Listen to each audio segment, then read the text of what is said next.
जय गुरु जी, शुक्राना गुरु जी, lakh lakh शुक्राना. Multilingual platform, the Suresh Shankar and Guruji Maharaj for giving this opportunity today to read the prestigious Maharaj's Granth, Light of Divinity. So we'll start with preface. This book of blessings began at Sri Guruji's behest. Those whom he would ask to narrate or write down the satsangs would offer them to him. He would then pass it on his website and this book. In 2006, one did not know the reason for the exercise. Now it is apparent. Despite an year of labor, the book could not be laid at his lotus feet. He had not meant it to be so. These are not just cherished and unique memories, these are experiences in and of faith. They are the first moments of love towards the divine. They embody the everlasting spirit. They are transcendent. May they bring the blessings into our lives wherever you read them. To beloved Guruji, dear Father, Soul Creator, please accept our humble offering. Shukrana Guruji Maharaj, भूल चूक की माफ़ी मालिक, भूल चूक की माफ़ी, जब लख लख शुक्राना मालिक. अवल अल्लाह नूर उपाया कुदरत के सब बंदे, एक नूर से सब जग उपजया, कौन भले कौन मंदे. श्री गुरु सिमरन, पेज नंबर 1 and 2. संगत जी, आज हम we will read Shri Guru Simran, page number 1 and 2. Our motherland has been blessed with the presence of Mahapurushas who have since millennia been the helmsmen of its destiny. It is to them, in their sheer power to invoke, nurture and protect Dharma, that the country owes its survival. It is to them that we owe the subsistence of our Guru and nurturing of our unique and all-embracing ethos.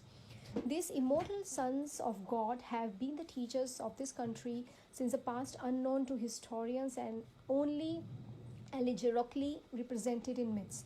India, with its great brood of men and women, have sat patiently before the seat of the Mahapurushas and listened. And what it listened to has been given unstintingly to all lands, to all men. For India is beloved of the suns, its streams, its hills, its placid plains, its icy peaks, sneak of the yearning of divine, that its life blood, its line of fate, and the divine has often answered the call and descended to the humble abode of man. Within our era, Guruji was the embodiment of divine. He was the Mahapurusha of our age. He came to uplift humanity out of the morass of materialism. He came to guide it to its righteous duty. He came to lessen the sorrow of man. To show him his true image, to teach him the forgotten art of love of art and of sharing. He came to revive Dharma and to reimplant in it more conducive surroundings.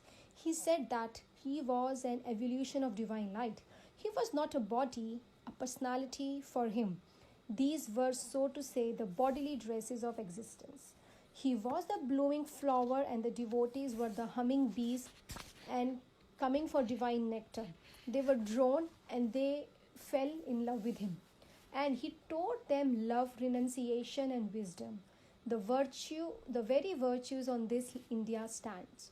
There are no words to describe or invoke a Mahapurush like Guruji.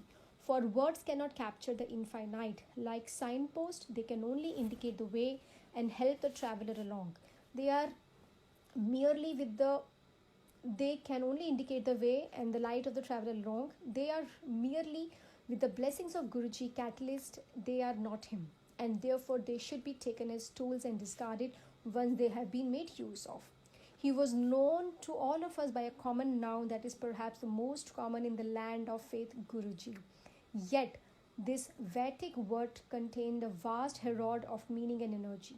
If a disciple ever made so bold as to ask him what his name was, he would always say that Mahapurushas have no name.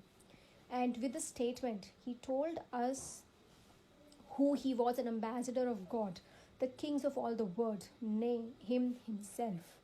For the Guru is God. The Guru knows no one else but God. The Guru has no separate identity from that of God.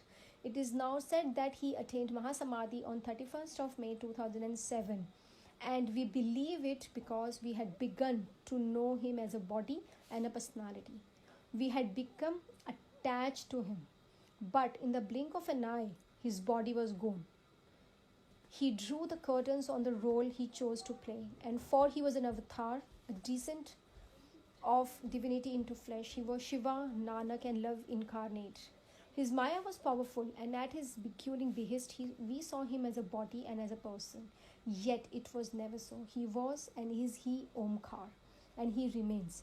He remains as our Holy Father, and we remain forever his children.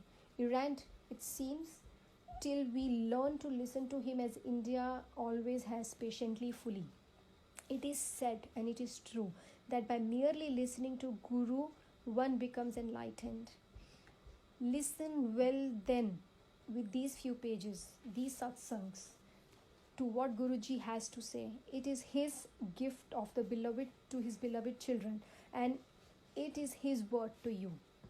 Very, very rightly said. Shukrana Malik, Shukrana, Lakh Lakh Shukrana. Bilkul Sahi Maharaj, you put it very right. The very existence of Guru in our life makes our life easier. It is not that, Sangaji, we don't get sorrows and sadness and pain. Every day we go through that. Every day we have to suffer our own karmas and a baggage of karma. But it is with his divine grace that we pass that path. So Shukrana, Guruji Maharaj, Lakh Lakh Shukrana. Jai Guruji.